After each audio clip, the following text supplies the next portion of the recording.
The Chiefs go out there, they trade for DeAndre Hopkins. And many people, many people, some who like to comment on a show every day, who's a good friend of the show, by the way. His name is Sean Brennan. He will make you believe that the Chiefs three-peat is inevitable. I got to get your guys' thoughts on it. Because for me, I think DeAndre Hopkins is still a talented guy. I think DeAndre Hopkins is a talented receiver, and I think he does a lot of good things for this Chiefs team. I don't know if it changes the trajectory of what I feel their season is going to result in. I think the Chiefs will be in the playoffs. I think the Chiefs will continue to rattle off victories. I do think that when the playoffs start, the Chiefs might have a rude awakening.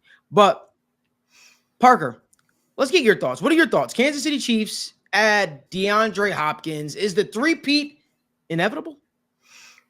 I feel like them scrambling to add pieces. I feel like they keep adding pieces, every other week at this point.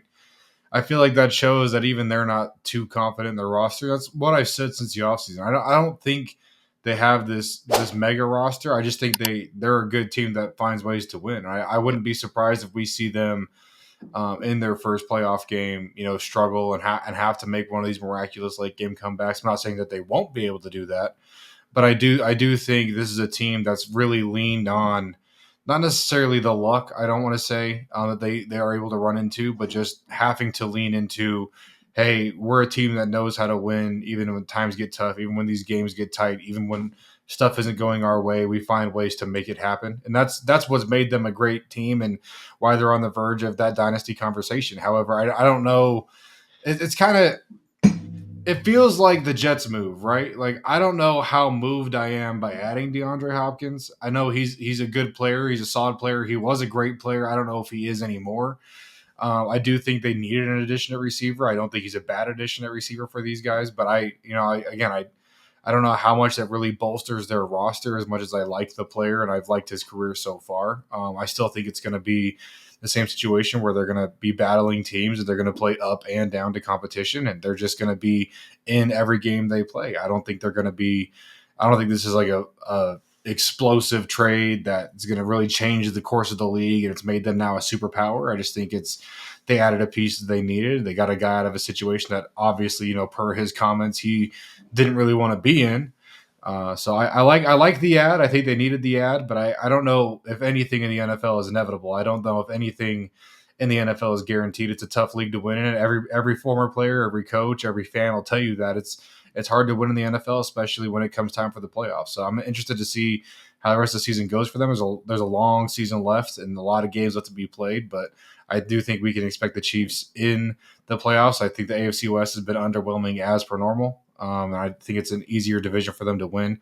So they'll be there and they'll win games, but we'll see how far they can get. Yeah, and I think that when you look at the Chiefs, I think there is definitely a sense that around the league, and whether it comes to fans or whether it comes to people looking at this team and projecting into the season, there's a sense that the Chiefs are inevitable. It's going to happen. I do think that there is something to be said about when a team is going for something historic like a three-peat, or when a team is on a historic run. Go look at the Golden State Warriors, right? When they had that year where, best record in the NBA history, and somehow, some way they found a way to lose it. So I'm with you, Parker. Nothing, in my opinion, in the NFL is inevitable. And I do think that this team is just putting together good games, and they're somehow finding a way to win. I think I'm going to be curious to see once again to the playoffs, because obviously it seems like they'll make it.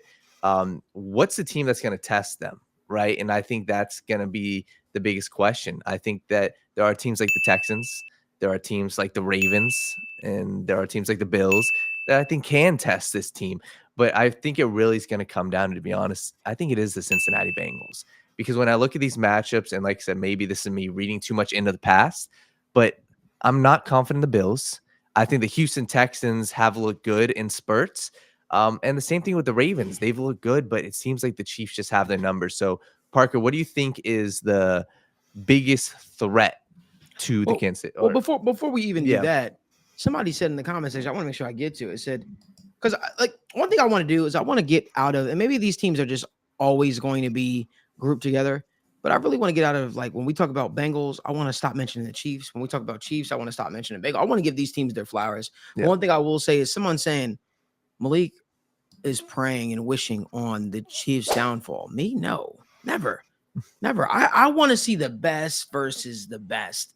I want to see the Chiefs at their absolute strength, being able to take on some of the better echelon teams in the league and do so in a convincing fashion. That's what I want. I really like to see the best versus the best. And that might seem like I'm being very, you know,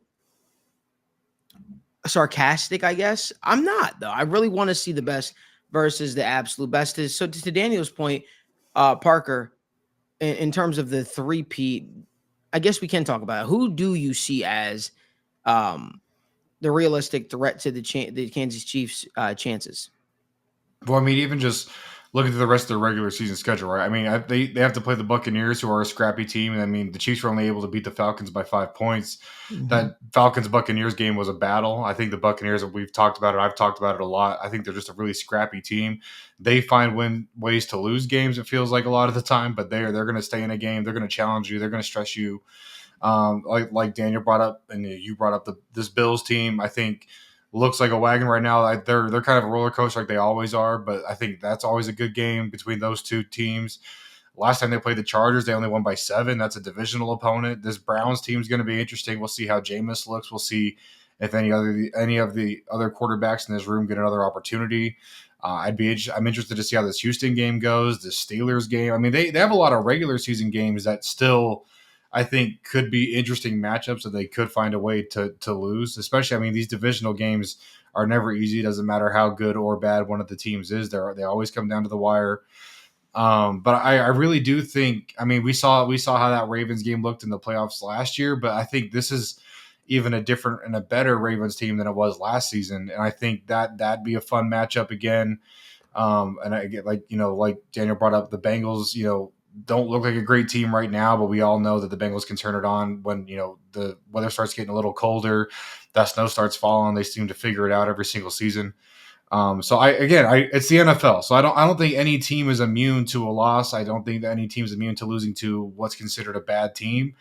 I don't think any team is really, even week to week, just a superpower that can't be stopped. And so when it comes to teams that I think can stress them, I really do think it is every team that they're going to face, because they're all NFL teams. They're all guys getting paid out there to go win games and do their jobs. And we'll see what some of these matchups look like near the end of the season. Maybe some teams have kind of, fallen out of, the season and aren't playing as tough. But I think whenever it's the Chiefs on the field with you, everyone wants to play up. Everyone wants to knock off the champ. So especially when you're back-to-back defending champions looking for that three-peat. So not only in the regular season do I think there's opportunities for them to kind of miss a step and fall off a little bit here and there. And we all know how streaky the NFL, or really just pro sports in general, can be. It's a game of runs, right? Or how many wins can you string together? How many losses can you string together?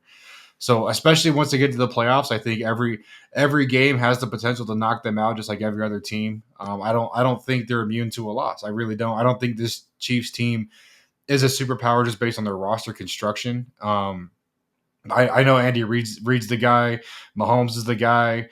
Travis Kelce keeps burning me on bets, so I keep saying I'm out on Travis Kelce this year, but we'll see how that looks like when they get there. But I don't know, man. I don't love this Chiefs roster. I don't love how it's built. I don't love the pieces they have. I know they have some really good pieces in Chris Jones and Mahomes, but at the end of the day, I mean, they have a roster that can be beat. They're an NFL team that can be beat, and so I think it's any given week for them. I know they're hot right now. They've been a dominant team in the past, but I don't think it's a one team or two team thing. I think any team can knock this team off. They just have to either catch the Chiefs on a bad week, or they have to have a great game, a combination of both. But that's not unheard of. I would say like Mahomes. I don't know if the Chiefs wouldn't be 6-0 without a Mahomes, and that might sound crazy. I just think that the way he's playing this season has left to be a lot to be desired.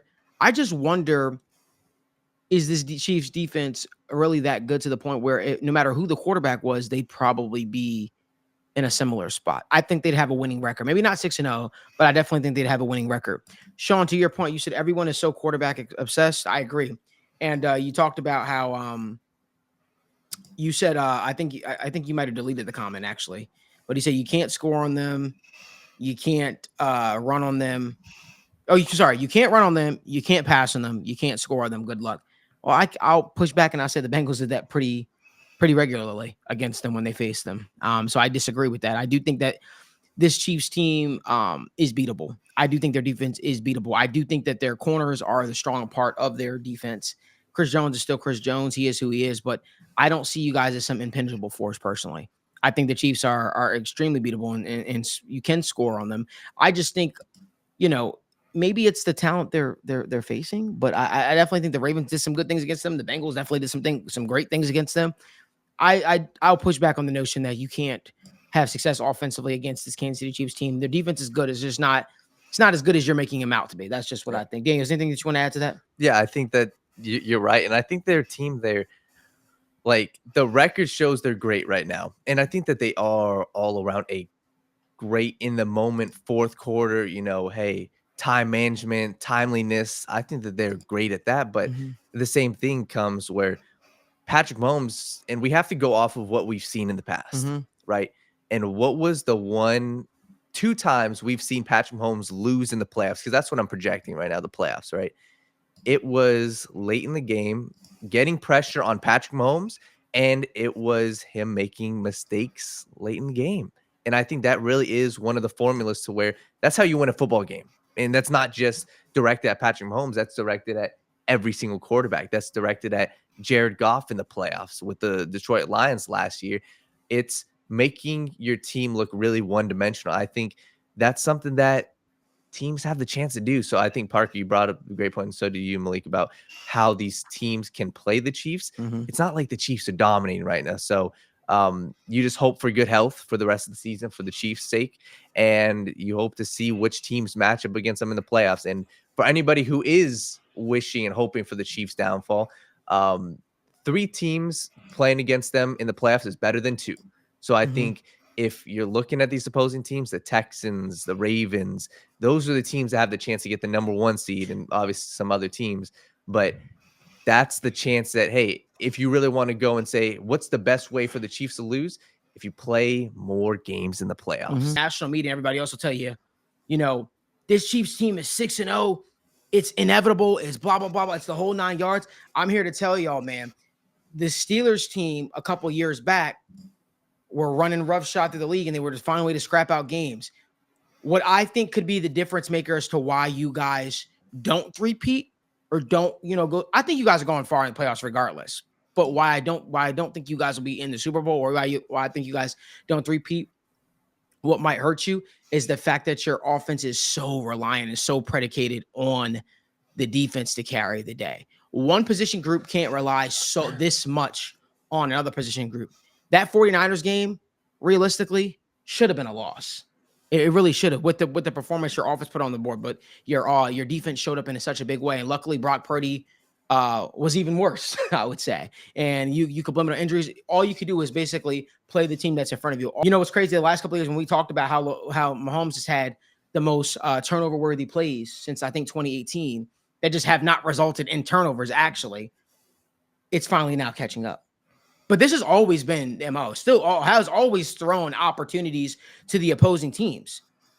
It's always been there. So I don't know if this should be as big of a shock as we're making it out to be, because he has had the most turnover-worthy plays since 2018. He had them. I think he led the league in the most dropped interceptions too. So I just think it's one of those things where it's catching up to him now. We're now like, oh my God, the fact that we're actually seeing the number, more interceptions versus touchdown ratio. It's like, damn, it's cause for concern. All I'm going to say for you Chiefs fans out there is, again, I think you guys have a winning culture there. You guys find a way to win these gritty games. But again, do not let that cloud your judgment of what your weaknesses are on your team. Don't think that just because you're 6-0, it's good enough, or the product you guys put on the football field is a championship level team, because this is not a championship level team right now, respectfully.